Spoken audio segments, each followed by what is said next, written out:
Hello guys, आज की class में हम जो क्वेश्चन डिस्कस करने जा रहे हैं वो रहा आप लोगों के पास स्क्रीन पे। एक संख्या x दूसरी संख्या y की 3 गुनी है। यदि दोनों संख्याओं का योग 20 है तो x और y का मान क्रमशः क्या होगा, यानी कि आपको बताना है। यहाँ पे x और y का मान निकालने को आप लोगों को यहाँ पे कहा गया है, ठीक है। और यहाँ पर x और y या तो आपके पास ऑप्शन फर्स्ट पे 8 या 12 होगा, 15 और 5 होगा, 5 और 15 होगा, या 2 और 18 होगा, ठीक है। तो चलिए अब हम इस क्वेश्चन को जो है वो डिस्कस करेंगे। दो तरीके से मैं आप लोगों को बताऊंगी कि इस क्वेश्चन को आप कैसे सॉल्व कर सकते हो। सबसे पहले हम जो है वो लेंदी वे पे जाते हैं। तो देखो यहाँ पे आप लोगों के पास जो है वो क्या कहा गया है कि एक संख्या x जो है, कोई संख्या है x, ठीक है। ये जो संख्या x है ये किस चीज के बराबर बताई गई है, यहाँ पे दूसरी संख्या y की 3 गुनी है। यानी कि ये जो है वो 3 गुनी है किसकी, 3 गुनी है किसकी, y की। तो y की 3 गुनी यानी कि 3 को हमने मल्टीप्लाई कर दिया y के साथ, यानी कि 3 गुनी हो गई y की।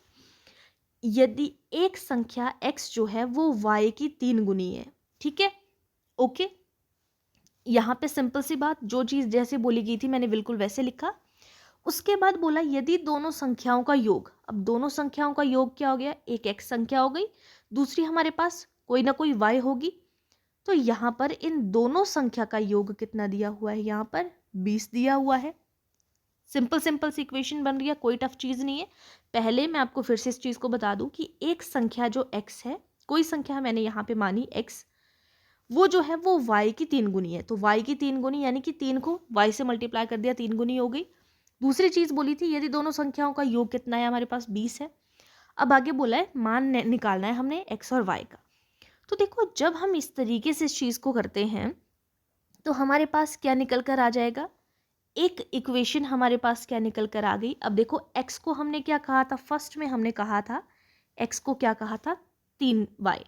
तो यहाँ पर ये जो x है इसकी जगह पर हम वैल्यू पुट कर देंगे। x को हमने क्या कहा, ये हो गई 3y, जमा दूसरा हमारे पास यहाँ पर जो है वो y ऑलरेडी दिया हुआ है, इज इक्वल टू 20, ठीक है।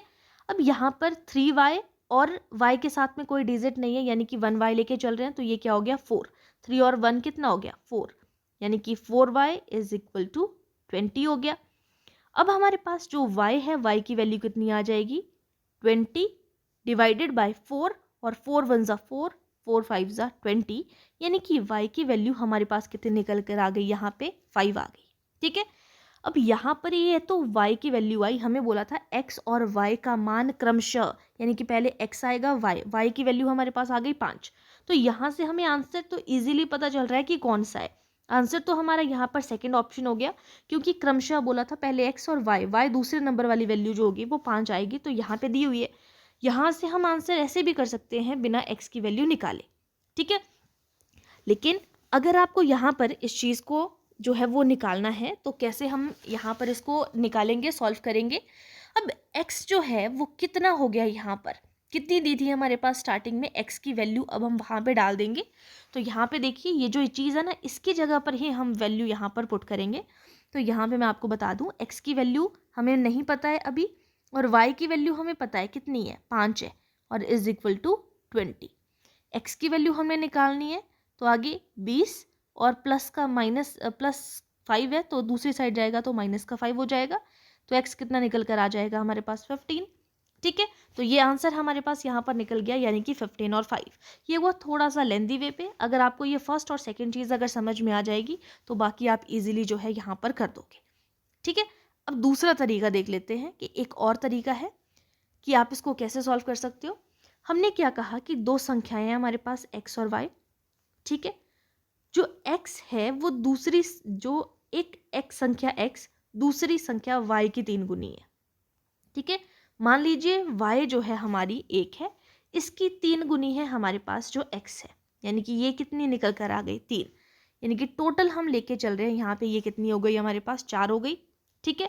अगर ये 4 हमारे पास टोटल है और यहाँ पर दोनों संख्याओं का योग कितना दिया है हमारे पास 20, तो एक की अगर हम बात करें यहाँ पे तो 20/4, और ये हमारे पास सेम वही वाली चीज़ यहाँ पर निकल कर आ गई 5।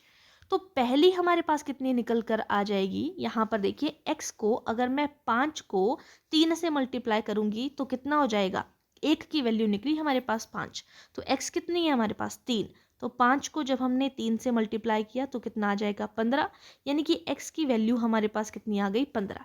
सेम ऐसे ही अगर हम y की बात करें तो अगर मैं 5 को 1 से मल्टीप्लाई करूंगी तो कितना आ जाएगा 5, तो x की वैल्यू 15 और y की वैल्यू 5। तो ये हमारे पास जो है बिल्कुल इसका शॉर्टकट तरीका है। तो दोनों तरीके से देखो, मैंने आप लोगों को जितने भी क्वेश्चंस जो है वो प्रोवाइड कराऊंगी, जितने पॉसिबल वे हो सकता है उतने तरीके से हम इस चीज़ को करेंगे। तो ऐसी ही इंटरेस्टिंग वीडियोस के लिए आप मेरे चैनल पर बने रहिए और आप लोगों को अच्छे से अच्छे क्वेश्चंस जो भी एग्जाम में आते हैं बिल्कुल वैसे वैसे क्वेश्चंस जो है आप लोगों को मेरे चैनल पर देखने को मिलेंगे। आज के लिए इतना ही, थैंक यू।